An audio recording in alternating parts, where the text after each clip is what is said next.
Hey, g'day guys, it's Calvin and Jason from the Cartoon Company here in New Zealand. We're playing 3UZs, we're surrounded by them. We're about to poke a little bit of forced air into one. But before we do that, I thought we'd have a bit of a starting point on looking at the alternators for the UZ range. And I've got a small sample of what is there. Small sample. Guys often say that if you've got a 1UZ, you can upgrade to the 3UZ alternator. And that causes problems when people buy the wrong 3UZ alternator. So it's important to know which ones are which and how it works, and a little bit that there are different alternators which we're about to look at. And I'm going to put that with that one because that's probably why that one's on my bench. Okay, this is the first of them. This is a 131 crown alternator from 1989. Thank you to the man who's doing one into a combi. And you can see this one, it's falling to pieces, It's got the small 6mm stud. We won't call it a 10mm, will we? We'll call it a 6mm M6 with a 10mm nut. And it's quite a small body. And around about 80 amps. So that's the very first of them with the round plug. Then we move to the Soras and the early UCF 10s, and they came out with this one here. It's a bigger body. It's got the round plug again. This one that I've got here has the M8 8mm stud for the main battery power. These wires here are really simple. White one, Jace? More sense. Sense. Sorry. That one. Ignition. And that one. The light. Perfect. We do them that often, we actually know them off the top of our heads when we're setting them like this. And then we moved into this alternator here, which was common, we saw. And you can see it's covered in oil and crap, and it's generally because the power steer idle ups leak. I prefer to change them. Some people blank them. On a factory car, I will generally replace them. And again, you'll see here now, this time we've changed the plug to a. We're going to call it the oval plug. We're going to call it a rectangle plug. I think people call it both. We normally call it oval. I normally call it oval. And we've gone to a bigger body alternator. We then move on to that fella, which is very similar to that one, but it's a smaller body. And at this point I should actually say that all of them, all the UZs interchange. So whether it's a early thick rod, a thin rod, a VVTi, a 3UZ or 2UZ, all the alternators, the block mounting points are all the same. And some of the JZs take the same alternator. So sometimes guys will swap a JZ alternator back in, but then they stuff up and get the wrong JZ alternator that doesn't swap back in. Oh. Yeah, it's because not all JZs are the same. No. But all UZs are the same. Even up into the 2UZs, and the 2UZs run a 150 amp alternator. The difference when we go to the 3UZ is there's an extra mounting stud on it, which we'll see in a moment as we switch over to the 3UZ range. The ones I've just all showed you are all in the 1UZ range that we see. Okay, I am in New Zealand, and we mainly see the JDM cars. Okay, I do looms from all around the world, which is where I found out about the 3UZ alternators. I was talking to Chris from the UK about wiring on a JDM car, and he was showing me different diagrams to what I had. I'm like, no, and that's how I know they're different. Yeah. Right, we then move on to the 3UZ alternator. This is the 2000 to 03 3UZ, and it's when they put this extra stud on, that fella there.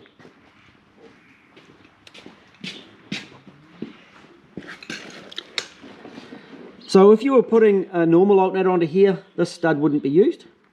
Or if you were putting this alternator onto a 1UZ, you could either not use this stud, or you could actually retrofit that stud and buy the bolt and stuff.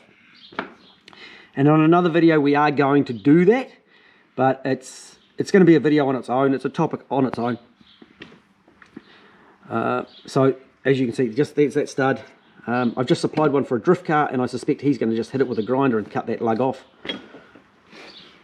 It's in your ute. Probably not with a saw like this though. That probably won't cut it off, and that probably won't cut it off. No. Well, I got lambs planned for the weekend, 6 of them. Right, then we move. These are around about up to 2003. Okay, don't take it as a exact, but around about 2003. And the US and the JDM both have the same regulators in them. So those two can interchange, JDM, USDM. And if you were doing an early model, those ones, then that is the alternator to use. Okay, so that is when they refer to the 3UZ, it's that one. If you're doing the 3UZ alternator onto a earlier one with the round plug, you can either buy just an adapter, and they are available, or just cut the plug off and change the wiring, because the same 3 wires, the sense, ignition, and light, all interchange. And so either a connector or the adapter will solve that problem. Right, we then move into the last of the 3UZs, and this is going to catch a lot of people out. And the same plug is applied on the 2UZs, and we're not going to talk about the 2UZs ones too much today, but just be aware that you can use, there's a 150 amp 2UZ alternator. And in the US market, it has got the same 3 wires used. There's one blanked off, so it's got ignition, sense, and light, just like the early ones. It's not computer controlled. So here we have a USDM LS430 alternator. This is actually a GS430, JDM GS430.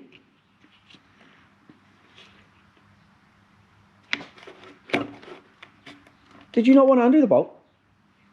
It's much easier, was it? just to say the brackets now redundant. Right. Right, so this is a GS alternator, same as this fella here, which happens to be a 186 Crown, JDM again. Has the 4-pin plug. And this is catching people out because this alternator, it will go onto this vehicle, it will charge, but it will bring up a fault light because it's got a different regulator. This one will only have 3 wires attached. This one has 4 wires attached.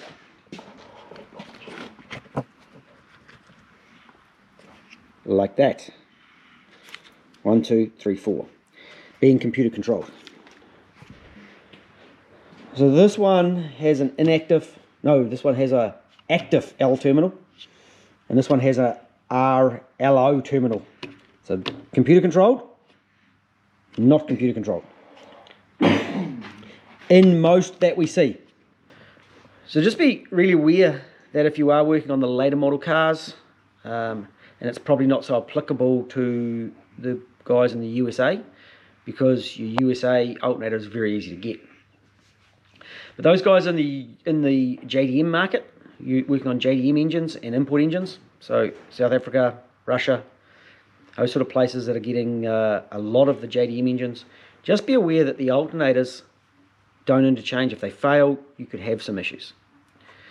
I'm going to get into the wiring at another time. There are some ways of working around that, but in many cases it's easier just to swap to an earlier alternator. Jace is working on a later model Hilux Ute. It's got a 3UZ in it. That alternator came off it. Making the dash work and all that work isn't going to be so easy. So for us, the easiest swap is to go back to a JDM 3-pin because we're changing the wiring anyway. That engine, that's going into a FJ40, same deal. It's far easier for us to flick the 4-pin alternator off, bin it, either put in the active L terminal 4-pin or swap back to the 3-pin, which are really just coming on stream here. So I've actually managed to buy the whole country's worth again. None left. Thank you for me, because they're just starting to come in. But we have got more coming.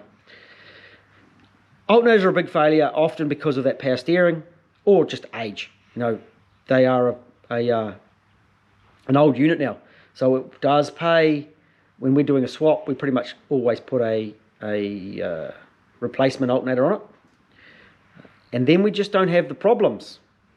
So it kind of doesn't make sense. Even if that one's only done 80,000 Ks, it's still 18 years old. 06? Oh no, it's 16 years old. 16 years old. You feel guilty now. You're feeling guilty now? Why? Oh, your one's 2000. What year's your one? Yours is an 06, isn't it? Your Crown? I don't know what year that is. It should be about 06. Yeah, but I'm not using the alternator. No, but you're not using alternator because it's a 4-pin. So your Crown into your Alteza, it's a 4-pin JDM. Though I don't know about your one, because you've got Altezas. No, Altezas we discussed today. They don't have it in the CAN bus. So these ones here, those ones, the alternator, the L terminal goes to the ECU. So, but you can flick it out and it'll wire it normally and it will still run a light. So no problem. So whether it's computer controlled or not, it doesn't matter, that it'll still run a light. It makes it real simple. But the later one, We might have to check the wagon and see what's going on. I'm pretty sure it's...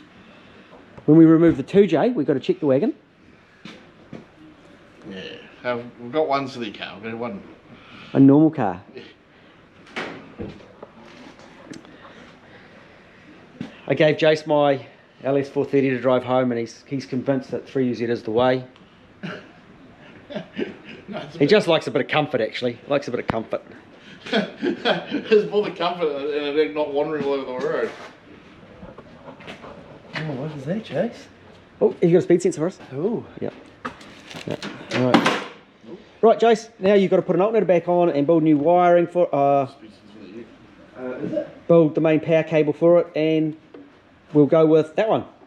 At some point we will fit a 3UZ alternator, the 2000 to 2003 alternator, to an early model, either non-VVTi or VVTi engine. Oh, we didn't talk about amps. That one, 80 amps. That one, they come between, we see them between 100 and 110 amps, right through to there, 100 to 110 depending on the specs. And these are 130s. 130s.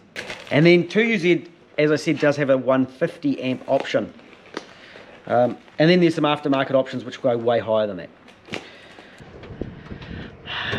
So I thought I'd better have some clarity on what I mean by the computer controlled. Because when they went into the 1UZ VVTIs from, if I say 97 here, but like USA is 98 model year, but it was actually from the 10th month of 97 we saw it over here in New Zealand. The L terminal, the light for the alternator, went to the ECU, and then that circuit was displayed on the dash via the multiplex or the CAN bus, which is like a computer area network is what CAN bus stands for.